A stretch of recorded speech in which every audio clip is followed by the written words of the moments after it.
Let's go make a killing. All right.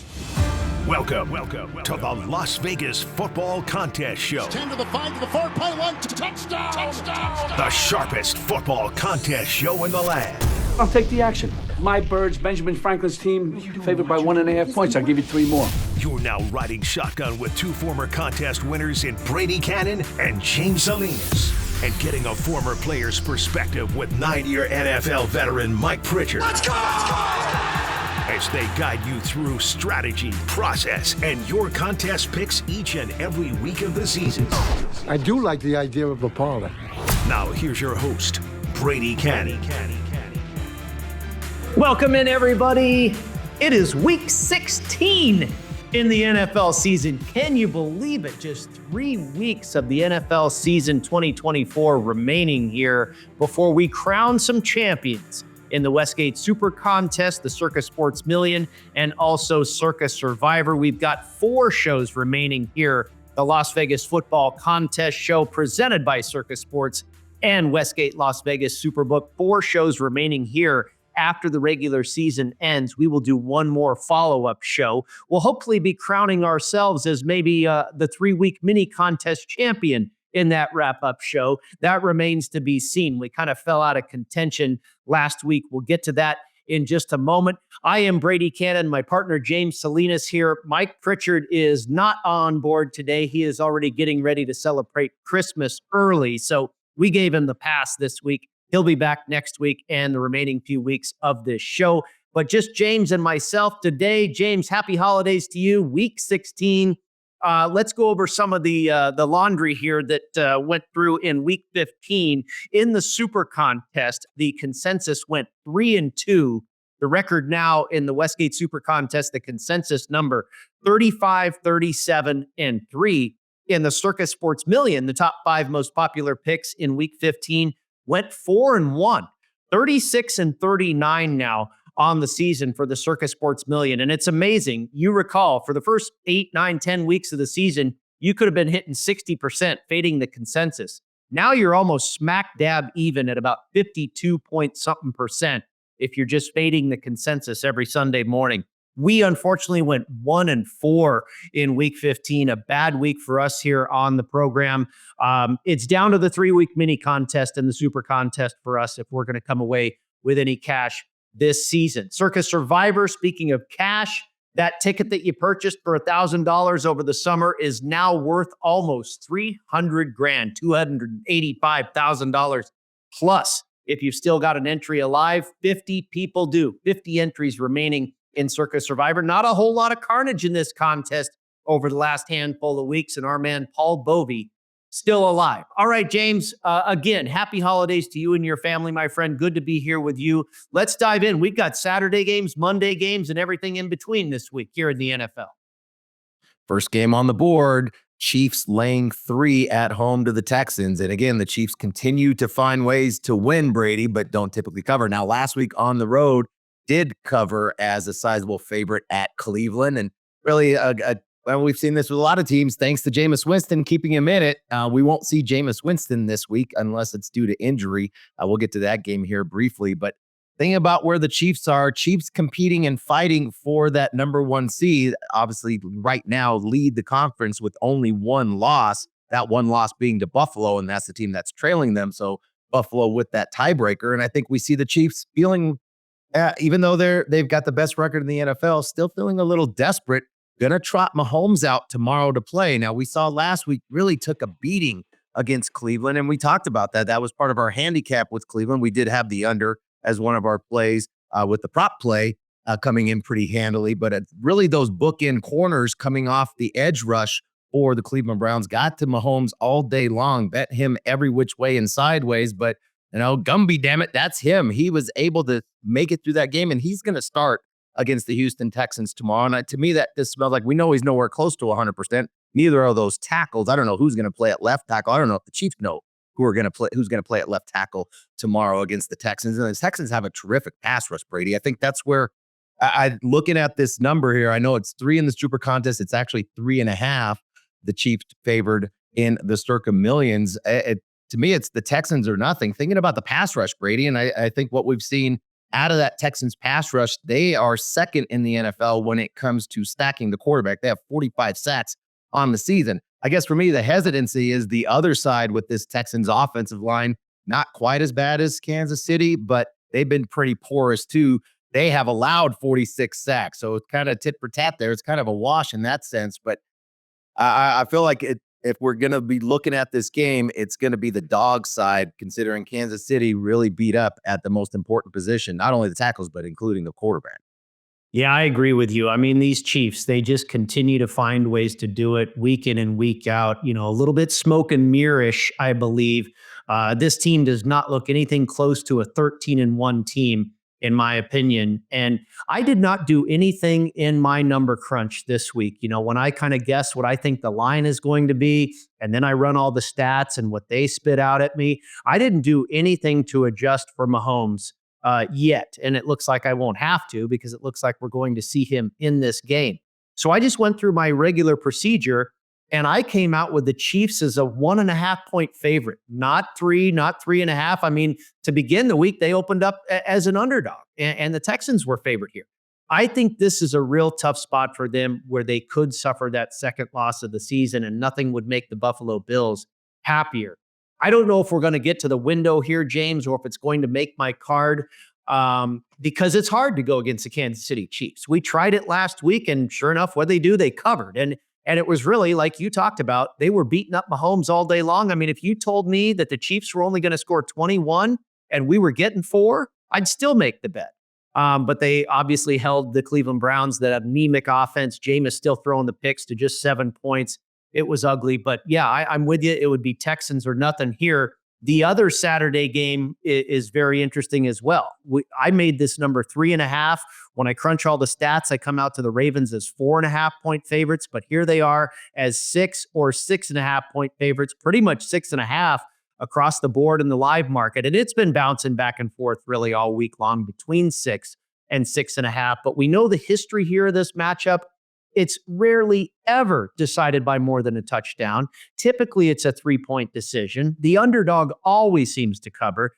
And yet we have Baltimore here favored by nearly a full 7 points, 6.5.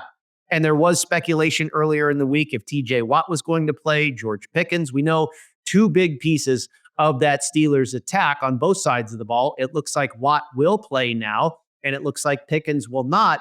The number really hasn't moved. We're still there at 6 or 6.5. I would, in this one, I talk about Texans or pass. For me, James, I think it would have to be Steelers or pass, but it feels scary. I know wise guys are betting the Ravens. I think really it's thinking about the offense for the Pittsburgh Steelers, and without Pickens, the deep threat. I know they have Mike Williams, and he has the potential occasionally to come up with a big catch, but really it Pickens is the deep ball, and that's why they have Russell Wilson in there. He throws a great deep ball, but their offense is really going to be shortened at the line of scrimmage and play action pass now. It's going to be very short passes that he's going to have to throw as Russell Wilson. I know why. I'm not sure why we're not just looking at this number and saying, why aren't we jumping on this? The Pittsburgh's had their number. We know how they rush, and they do a great job historically over the course of Lamar Jackson's career of running a lot of twists, a lot of stunts, staying in the running lanes and getting guys in front in his eyesight. So his passing lanes are always convoluted as well. Something about that number, though, I think it's probably more so for me with Pittsburgh, just feeling like, where are the points going to come from Pittsburgh? And for Baltimore playing at home, different offensively that way. Although I will say this, looking at their injury report, Brady, there's a number of injuries to the wide receiver core. And we know Baltimore is going to be built on rushing the football, but they do have the capacity to throw the ball down the field. Right now, Al Galore is ruled out, and Rashad Bateman has not practiced this week with a foot injury. I suspect he's probably not going to play.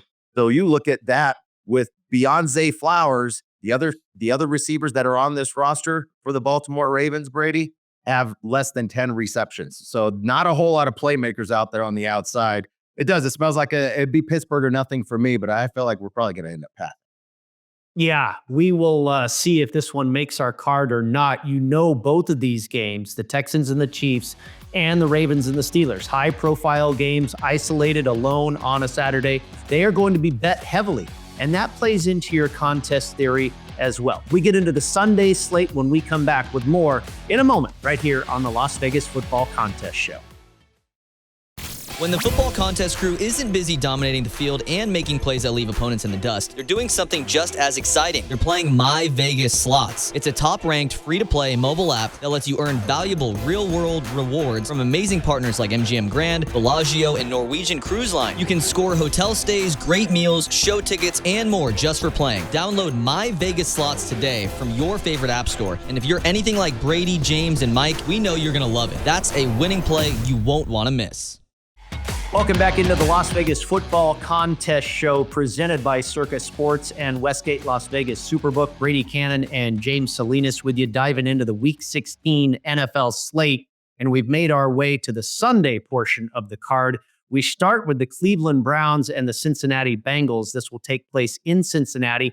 The Bengals opened up as 7.5-point favorites. In the live market, they're now up to 9-point favorites. And here in the contest, both the Circa Sports Million and the SuperContest, they are still laying the static 7.5. James, this feels like an interesting one to me, where I think a lot of people could gravitate towards the favorite here. It's understandable. Cincinnati is alive and well in the playoff picture. They have to keep winning. Cleveland, what we've seen out of them lately does not look pretty. Jameis Winston benched, and you've seen this number increase as well. So you're getting line value in the contest. In addition to all of those reasons, you might like the Cincinnati side here. It could be a contrarian play. If you're trying to make up ground in a contest, maybe you hold your nose and take that bad number of 7.5 with the Browns. What do you think? You're talking contest strategy now, as opposed to just putting your money out.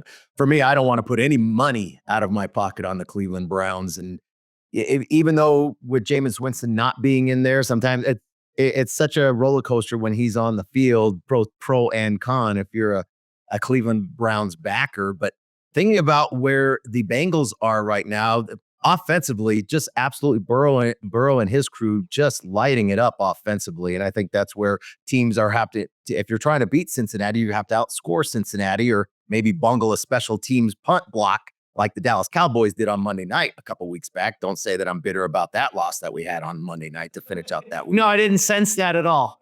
Not at all. But I think for the Bengals, they had to perk up a little bit last night from that comeback win by the Chargers over the Broncos, because that actually increased the Bengals' opportunity to make the playoffs coming in at that last seed.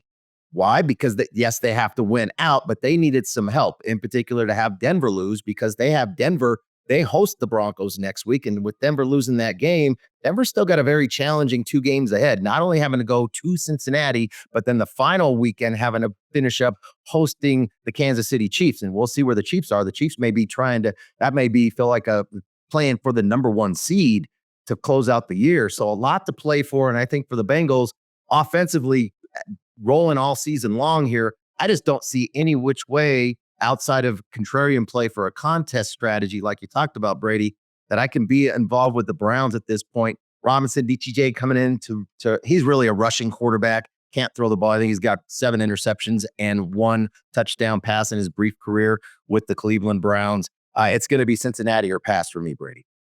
All right, let's move on from this game and take a look at the Detroit Lions visiting Soldier Field and the Chicago Bears. The Bears have been absolutely abysmal as of late, a train wreck, you might say, but they have been good at home. That's where they've been, I think, nearly perfect, if not perfect, against the spread this year. At home are the Chicago Bears, a division matchup, obviously. The Lions, we know, are really beaten up. That injury list just continues to get longer. But Dan Campbell seemed to send out a warning this week that let's not worry. We are going to be just fine. And it feels like he's out here to make a statement this week in Chicago, James.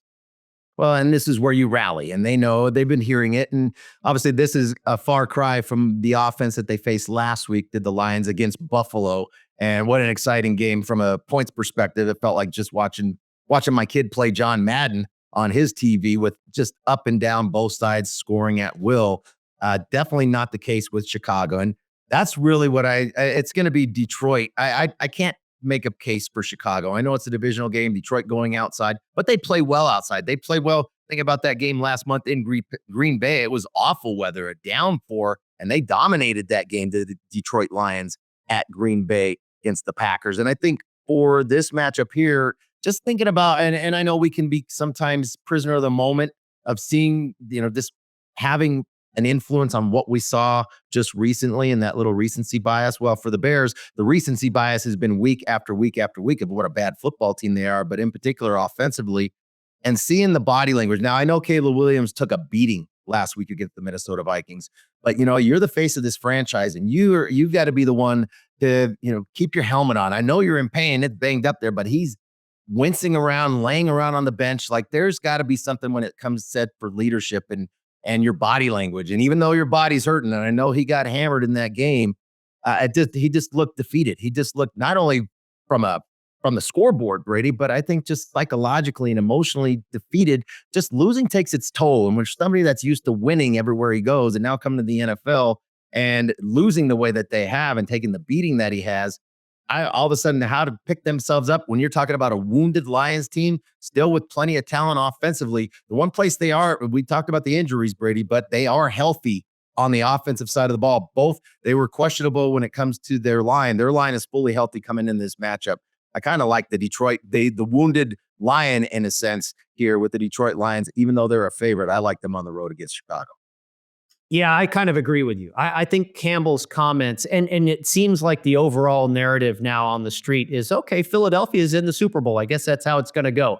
I'm not ready to just count out the Lions just yet. So we'll see what goes down in Soldier Field. Then you talk about Caleb Williams. You can also talk about that rookie wall. He's used to playing 12 games in college. Now we're talking game 14, game 15, what have you. So that could be part of it as well. Let's talk about one of the biggest spreads of the week, likely a popular Circa Survivor pick. We will get to that a little bit later. The Buffalo Bills laying 14 points to the New England Patriots. Another divisional matchup here. We saw the Patriots get clobbered by the Arizona Cardinals. Last week, you talk about the Bills and the Lions. What an incredible football game that was. What do you do with this one? Do the Bills keep it going, James? Well, I think this is where the Bills trying to fight for really all they have to play for. They're trying to get that number one seed, but they obviously need help. They need Kansas City to lose. I just look at this matchup here for the Patriots. Yeah, offensively challenged, defensively, it's been a struggle. This is a struggle all season long. I think something that might play to their favor, though, would be the weather. Both teams are used to playing in the bad weather. It's not going to be so much that there's snow. It's just going to be frigid. It's going to be 11 degrees to start. And by the time they get to the fourth quarter, basically you're looking at 2 degrees. So it's going to be frigid out there. But like for a Bills team that just wants to stay healthy and move forward, they can beat this team, but you're not going to get the number one seeds. It's not about the matter of how much you win by. Did you cover or not? I think they win, but I don't think they cover. I like the Pats plus the 14. One thing that's interesting, and I agree with you, the situation is not great for Buffalo because everything, like you say, is pretty much wrapped up. They just have to hope that Kansas City finds a loss on this schedule in the next 3 weeks. The Bills can't do anything about that. But they also have been a real bully of a team. If you look back at their history, on teams that are much weaker and you have big spreads like that, that is typically where the Buffalo Bills will beat up on their opponent. We'll see if that's true this week. Back with more in just a moment. Stick around. We'll be right back.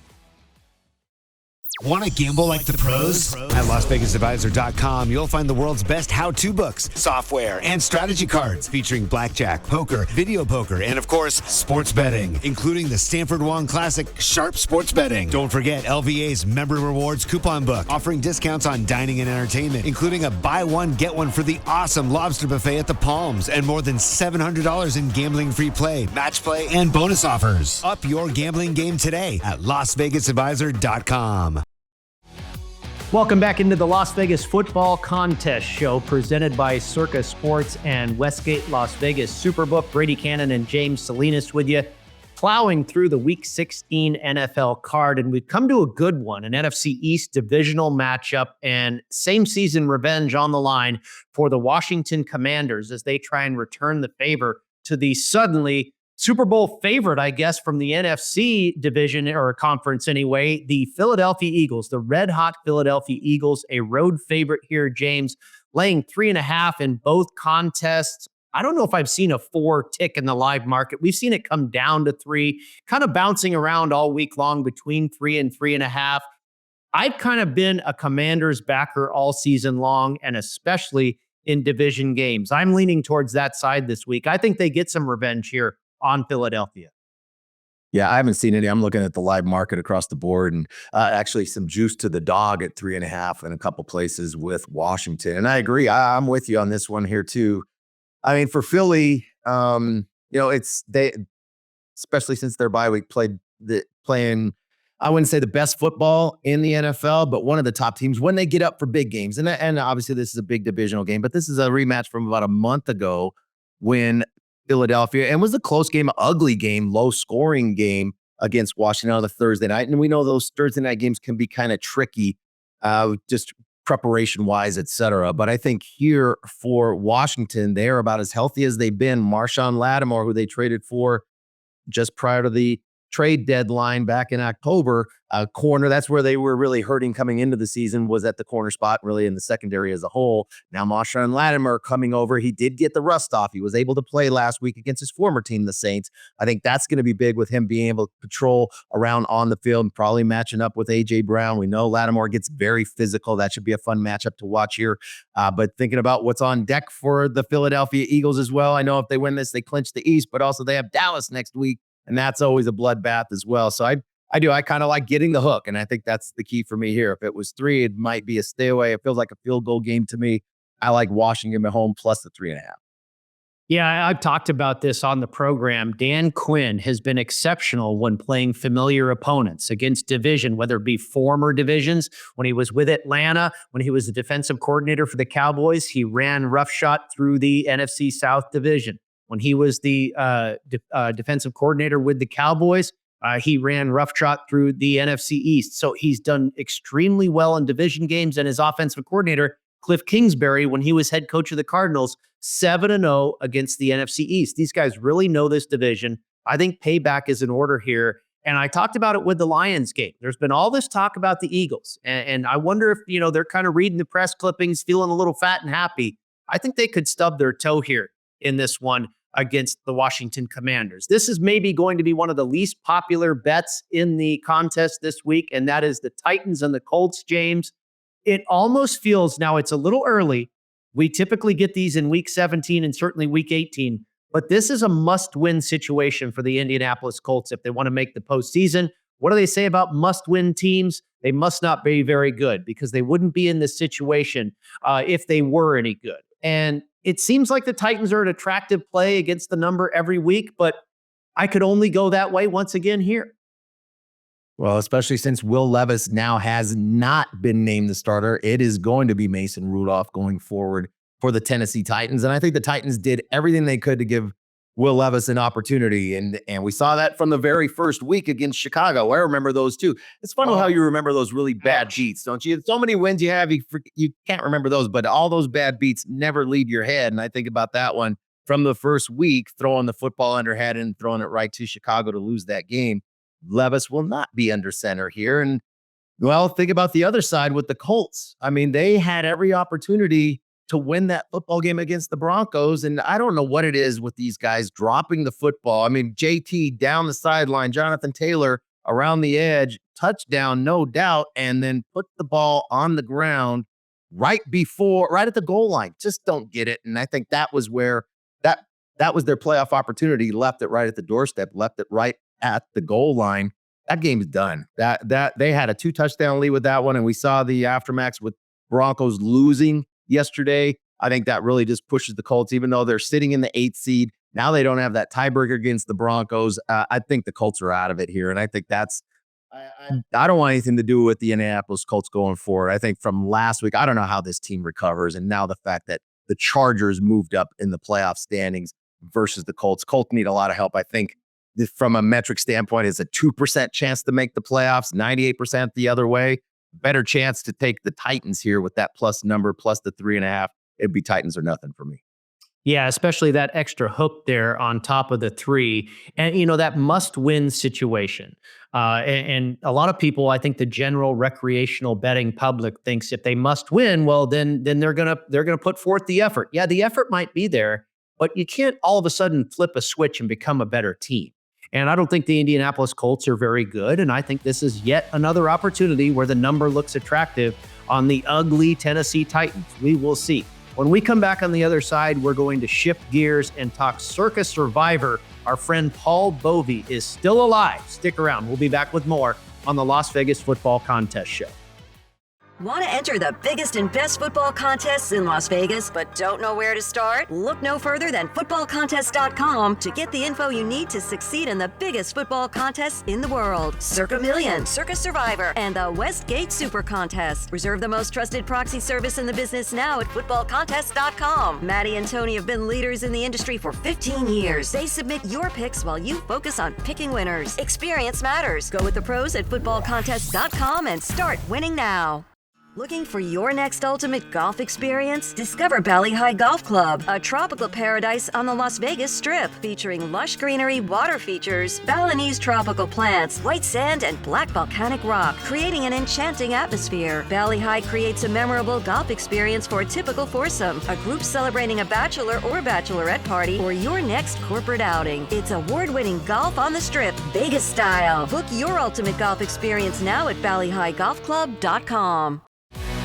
Welcome back into the Las Vegas Football Contest Show presented by Circa Sports and Westgate Las Vegas Superbook. Brady Kannon and James Salinas with you. Mike Pritchard, absent from the program today, getting an early start on celebrating Christmas. He'll be back next week and the remainder of the season. By the way, go to footballcontestshow.com for all the information on the program, where you can find us, YouTube, podcast, you name it, footballcontestshow.com. It is time, James, to talk some Circa Survivor, and a very interesting week, as they all are.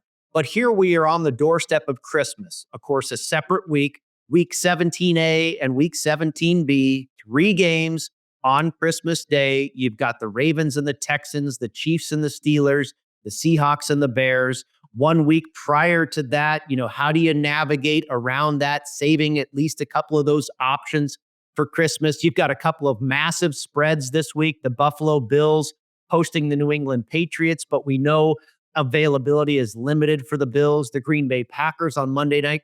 And then the Saturday games, which is very interesting, involving some of these Christmas teams. But I know some people kind of like to get out in front of it early, stay away from Sunday, basically.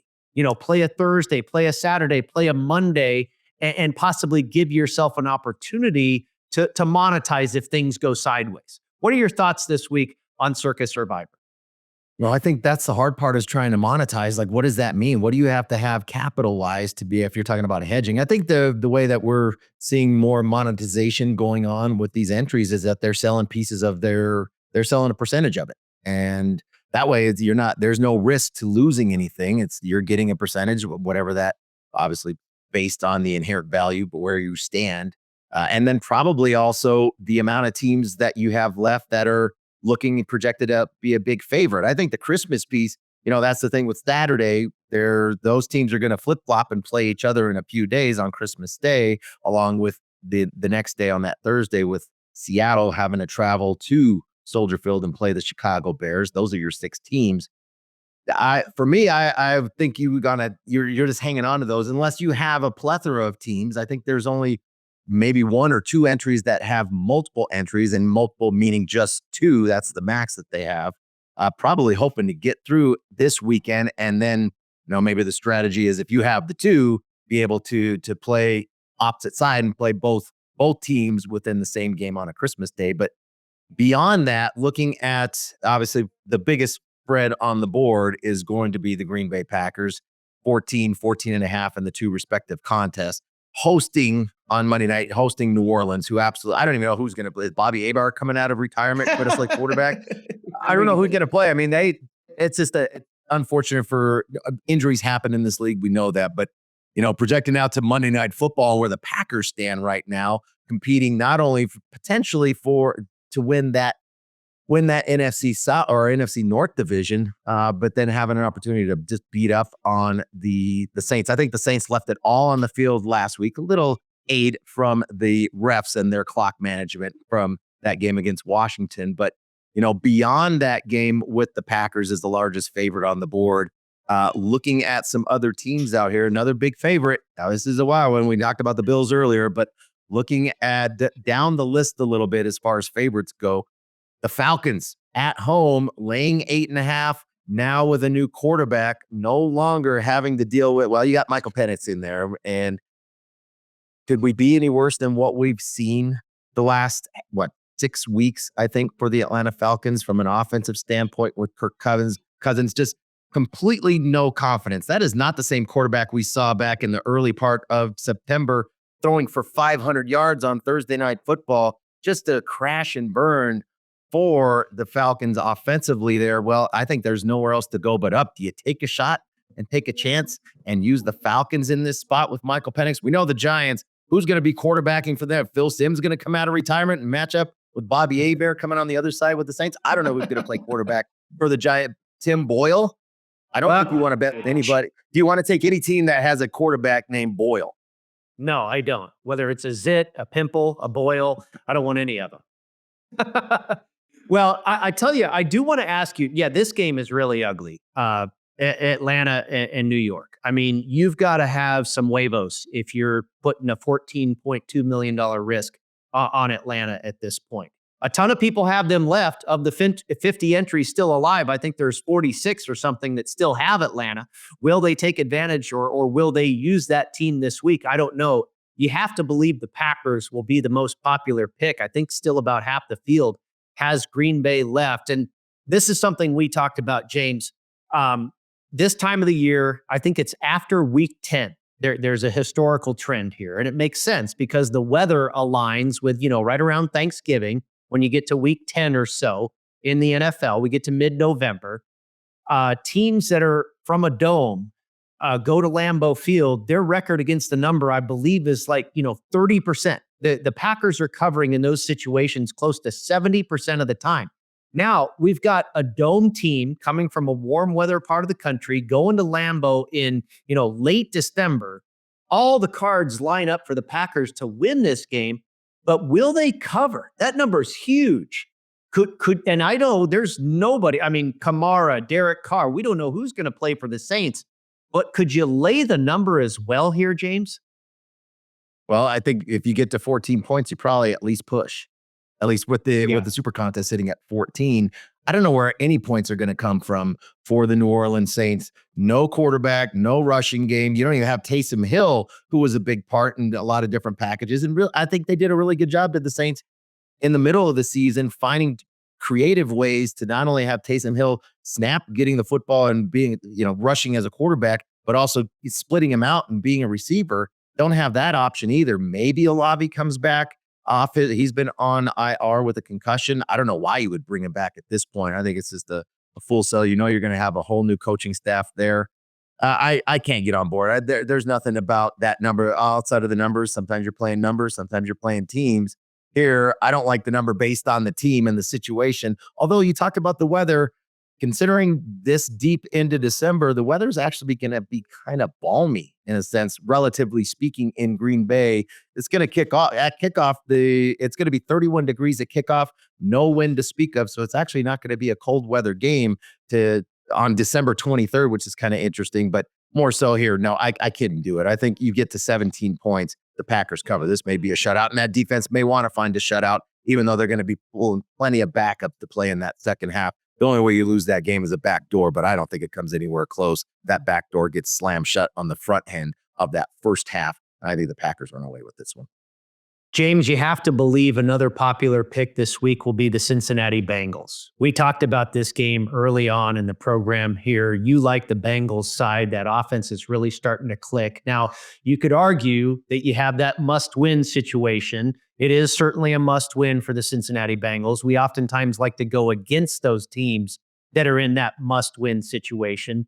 But, Cleveland is so decimated on the other side. Jameis Winston, who looked good for a minute, became god-awful with the interceptions. Now you've got DTR, a local kid from Bishop Gorman High School here, went to UCLA, Dorian Thompson-Robinson at the controls, and Njoku is questionable. I just don't know if Cleveland has anything left in the tank. I'd imagine the Bengals are going to be a popular play this week in Circa Survivor as well.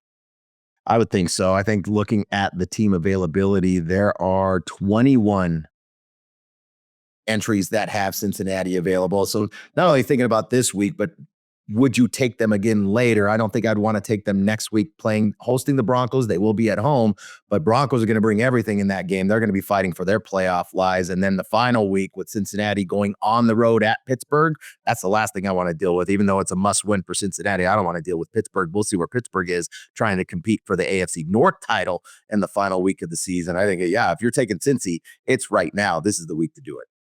I think it's very interesting with the Buffalo Bills as well. It would be real easy to take them this week, but I think it's 16 entries still have the Buffalo Bills alive.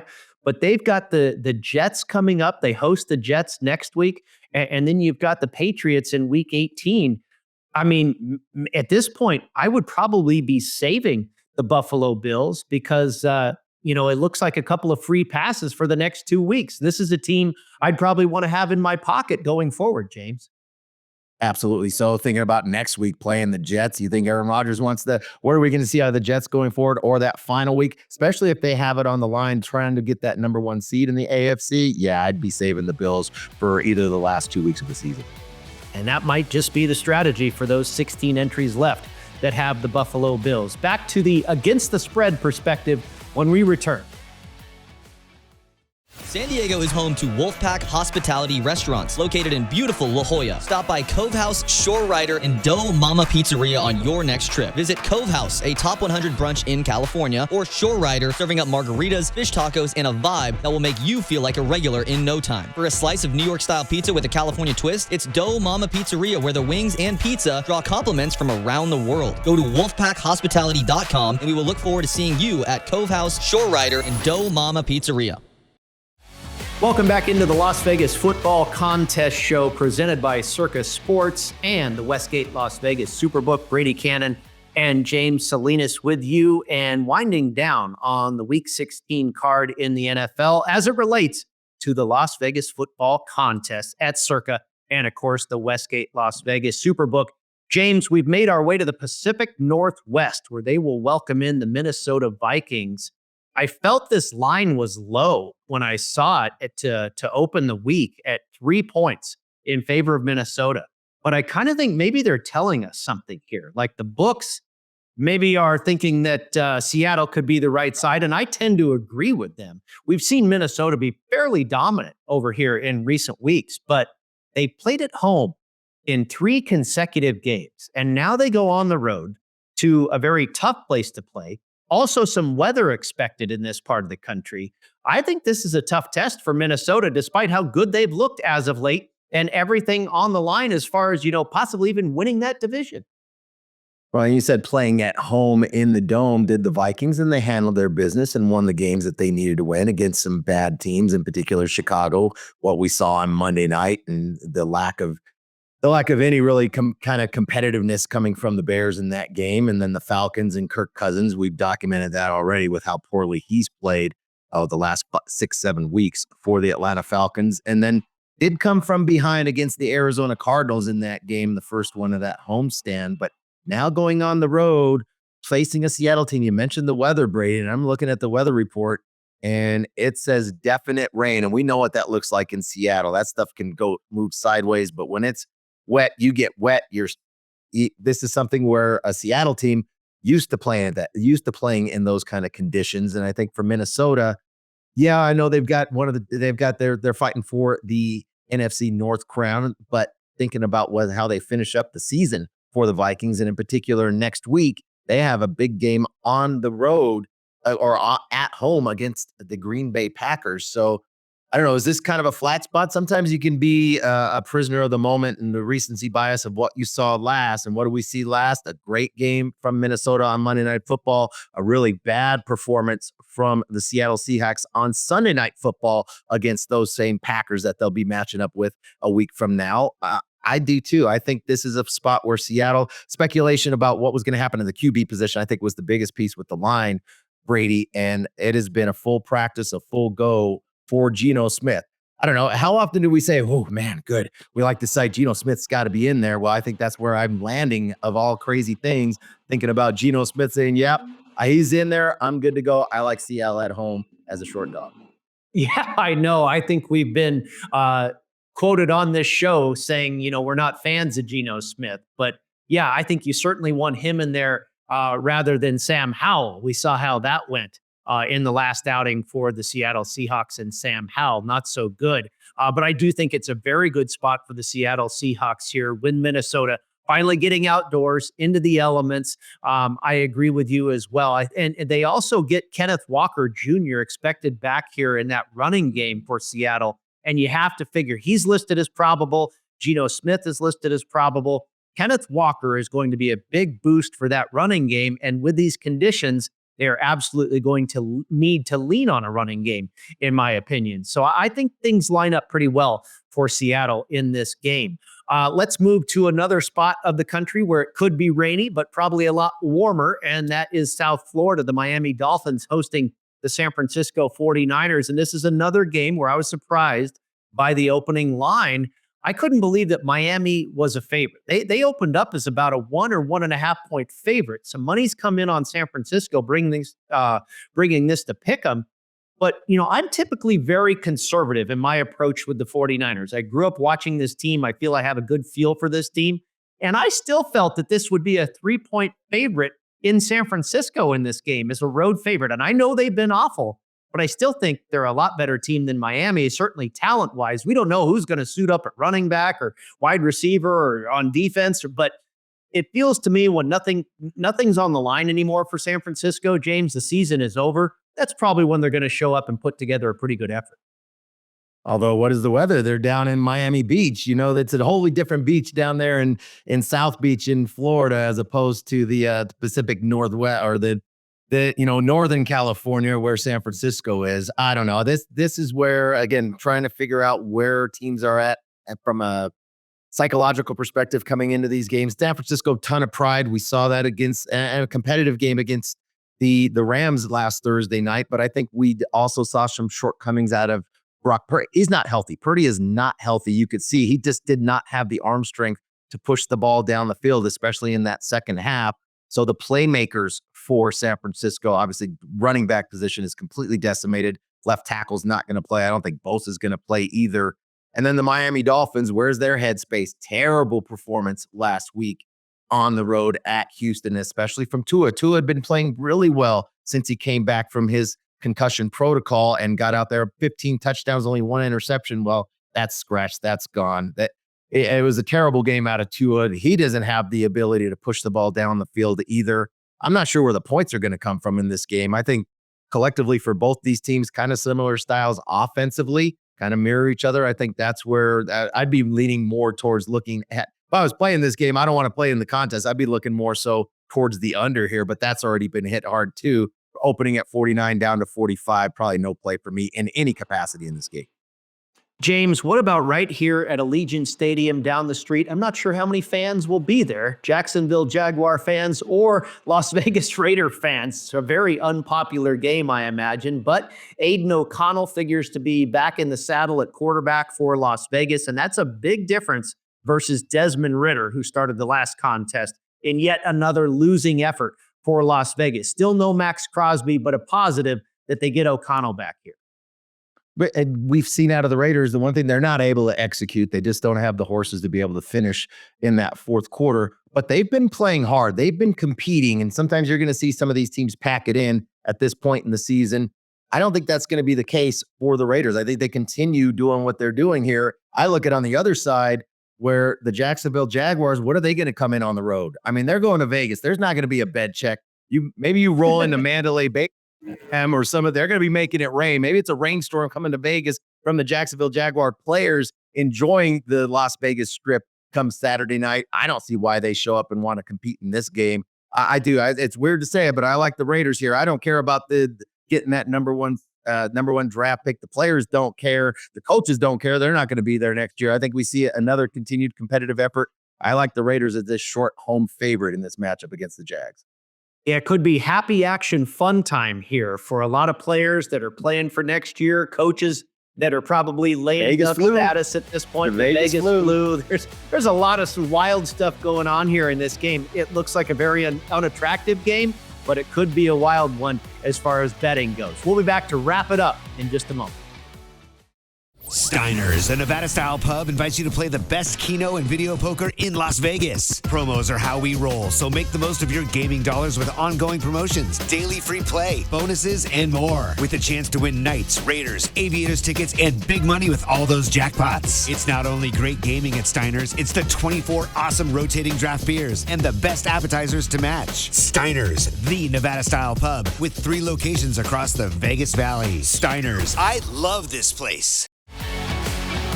Welcome back into the Las Vegas Football Contest Show presented by Circa Sports and Westgate Las Vegas Superbook. Brady Kannon and James Salinas here with you for the final segment when we release our picks, our selections for this week's football contest right here in Las Vegas. The Circa Sports Million and the Westgate Las Vegas Super Contest. We begin with the Super Contest selections. We're going to go with the Bengals. And this is likely going to be a popular pick, some line value in the contest versus what the live market is, laying 7.5 at home against the Cleveland Browns. We're going to take all those 14 points with the New England Patriots on the road in frigid Buffalo, New York, there against the Buffalo Bills.